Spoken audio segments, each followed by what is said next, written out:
این تنها باری نیست که شاه و ملکه به قصد زیارت به مشهد می روند. آنها پیش از این نیز بارها به این شهر رفتند و سفر زیارتی داشتند و مسئولان آستان قدس رضوی به طور مرتب شاه را در جریان پیشرفت پروژه های عمرانی و توسعه حرم امام هشتم شیعیان می گذارند.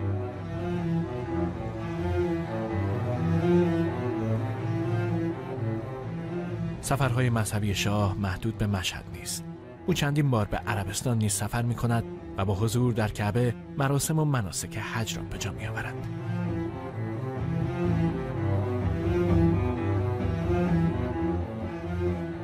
حتی در 50مین سالگرد تأسیس حکومت پهلوی در آرامگاه رضاشاه پهلوی که یک مناسبت غیر مذهبی است، صدای اذان مؤذنزاده اردبیلی پایان بخش مراسم است.